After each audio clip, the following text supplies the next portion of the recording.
Dear Mr. Overton, as I previously stated, I'm your assigned counsel for your direct appeal and I've reviewed your trial record. I've identified several key issues that I believe could be successful, but I'd like your input. Upon receiving this letter, please write me back.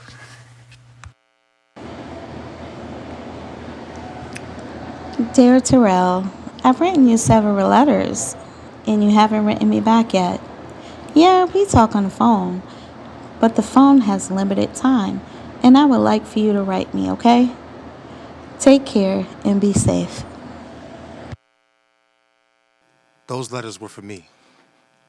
I never responded. Let me rewind to tell you why I was keeping a secret. See, being in prison, being vulnerable in prison, I knew that would be perceived as a weakness. So I became frustrated. I felt helpless, lonely, and depressed. Anger became my outlet to protect myself against being found out, mocked or ridiculed. And I suffered for it. Constantly being placed in solitary confinement, all because of my pride. In solitary confinement, I could not hide. I continued to lash out. I did not know what to do. Letters stopped coming. Friends and even family members started to leave. But at some point, I arrived at Sing Sing Correctional Facility and noticed that the culture was different immediately. The people were different. They were eager to play music in the band room and at shows. They acted in plays through rehabilitation through arts. They were learning to be parents in the Osborne Association. They facilitated classes through Prisoners for AIDS Counseling and Education. But most important, they were getting their GEDs and their college degrees through Hudson Link.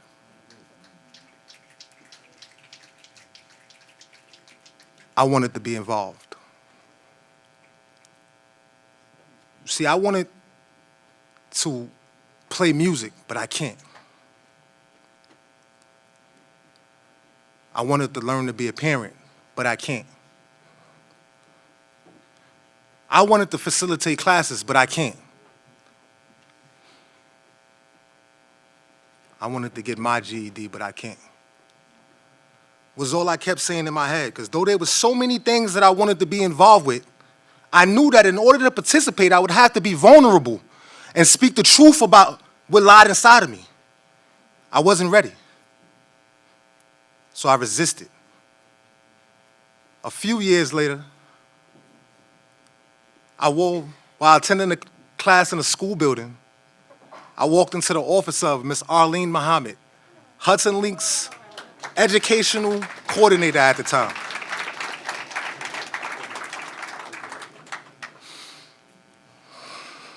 I mistook her for the principal of the school building. But while talking to her, I explained to her the journey that I was on and the road that I wanted to be on. And I felt so comfortable having this conversation with her and experiencing this real experience with her that I came out for the first time and I told her that I was illiterate. I could not read or write. Now, saying it out loud was scary because for the first time, I honestly knew what it felt like to be vulnerable. As soon as the words left my mouth, I was waiting for the mockery and the ridicule, but it never came. Instead, Miss Muhammad jumped on the phone and called the actual school principal at the time, Miss Olga Marchese. Miss Marchese immediately sent her clerk downstairs, Mr. Mance, at the time. You remember Mr. Mance? And for the second time in one day, I was admitting my illiteracy. But this time it was to a person that would changed the course of my life in Sing Sing, as well as my life. But now, at this time, I'd like to take this chance to just acknowledge a few people in here who actually changed and had an impact on my life. Superintendent Capper, stand up. There you at?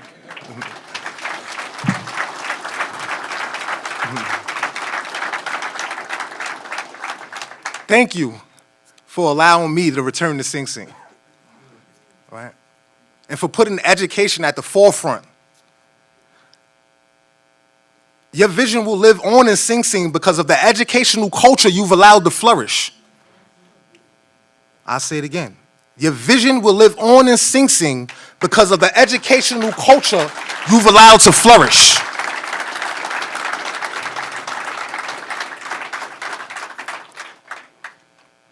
Jermaine Archer. You got me involved with Prisoners for AIDS counseling and education and rehabilitation through the arts. But on the promise that I focus on my education more than I do the programs that you put me in. I thank you for that.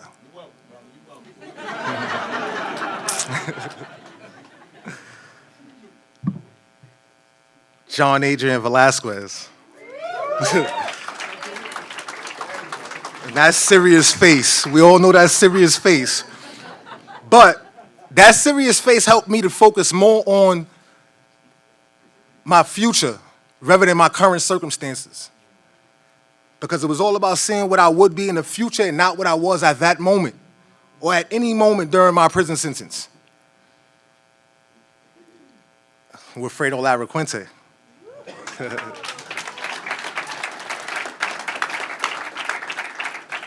You know, we all call him Pun, so I call him Pun. You took the time out to help me with algebra when I was studying for my GED.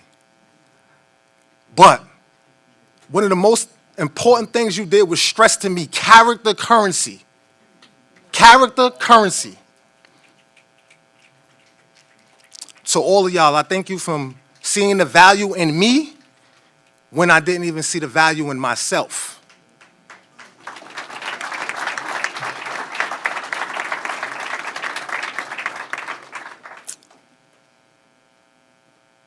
No longer am I afraid to be perceived as weak for showing vulnerability.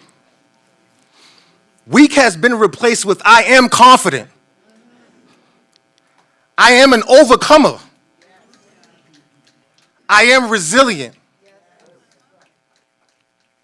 Today, I stand here to tell you that I am in a theater program and acting in plays because I can. I have learned to be a parent because I can. I am a peer educator and coordinator for Prisoners for AIDS counseling and education because I can.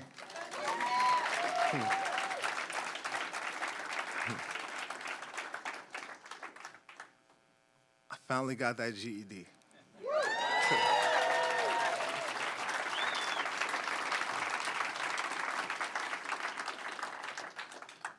After 13 tries. Because I can. You know?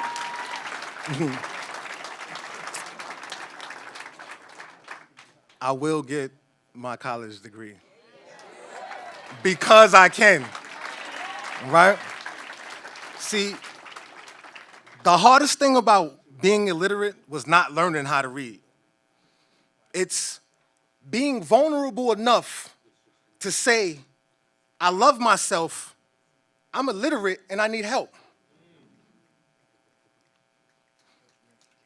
In 2008, my mom passed. And she always told me, you've got to learn to love yourself.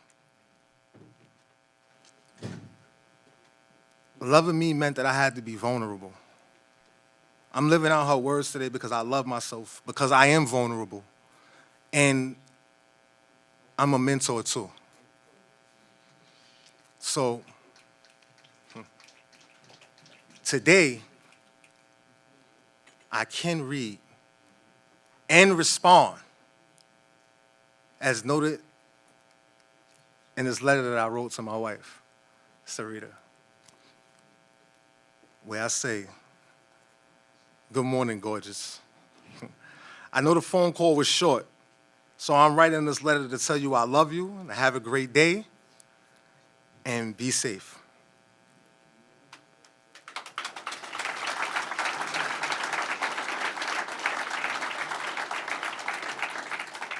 Now, today I believe in a power, and it's come to me after I've learned and experienced all of the things that I've experienced and just been around and getting to know different people and being around Superintendent Capra and all of the guys that I named that was back there and so many more, where I say that I believe in the power of one word equals one step. That's important to me because for every word that I learned, it helped me and embodied me to be able to take a step forward. My name is Terrel Overton. Thank you.